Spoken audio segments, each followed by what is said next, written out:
आज सकाळीच मी म्हणजे एक व्हिडिओ काढलेला होता, तो आता तुम्ही बघितला असेल.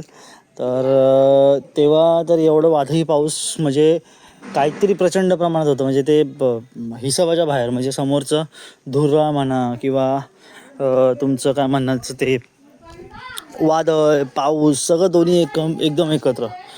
आणि त्याच्याने जे नुकसान झालेलं आहे ते म्हणजे काहीतरीच हे बघा. म्हणजे हे आंबे पडले, हे बघा, हे बघा, चीर पडलेले आहेत. परत हे बघा, अशा सगळ्या गोष्टी आहेत. तर व्हिडिओ बनवायचा पर्पजच म्हटलं हा आहे की बाबा हे आंब्यांचं असं हे नुकसान झालेलं आहे. पहिलेच ह्याच वर्षी आंबे खूप कमी आहे. घ्या, बोलता बोलता नाही म्हटलं तरी ही बघा, ही कुयरी पण पडली, ज्याला आपण छोटा फणस आपण त्याला बोलू शकतो आपल्या भाषेत. ही बघा केवढी चांगली कुयरी ही वरतून पडली. हे आमचं फणसाचं झाड आहे बघा, फणस लागले. हे असं नुकसान होतं ते.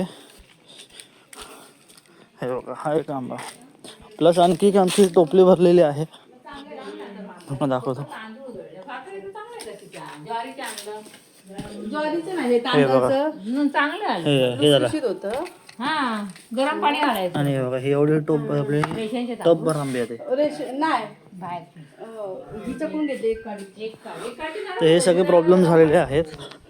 आणि हे एवढंच नाही आहे, मागे पण आमची झाडं आहेत कलमाची, जसं तुम्ही प्रिव्हियस व्हिडिओमध्ये तुम्ही बघितलं असेल, तुमच्या नजरेत आले आहेत.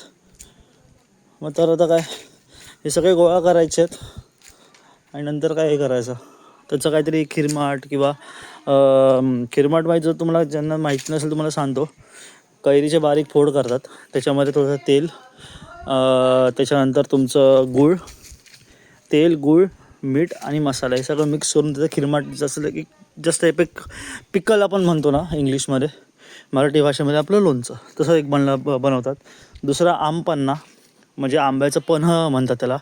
ते समर ड्रिंक आहे मस्तपैकी, आंबट चिंबट आणि गोड असं आहेत. पण आता कसं आहे माहिती आहे, ह्याच्यामध्ये पण प्रॉब्लेम असा झालेला आहे की आता अजून 2च दिवस झालेत हे पाऊस, हा परतीचा पाऊस म्हणण्याचं काय मला माहीत नाही कोणता पाऊस, प्रत्येकाच्या तोंडातून वेगवेगळं ऐकलेलं आहे मी, ठीक आहे. पण आता कसं झालं आहे की अजून पुढे दिवस कसे जातात काय माहीत नाही. पहिलेच आंबे कमी आहेत, ह्याच्यापेक्षा आणखी आंबे पडणार आहेत. वादळ आला तर आणखी डबल नुकसान आहे, ठीक आहे. सो तुम्ही चॅनलला सबस्क्राईब करा, पुढचे अपडेट येत राहतील. आणि लाईक आणि कमेंट करायला विसरू नका. थँक्यू.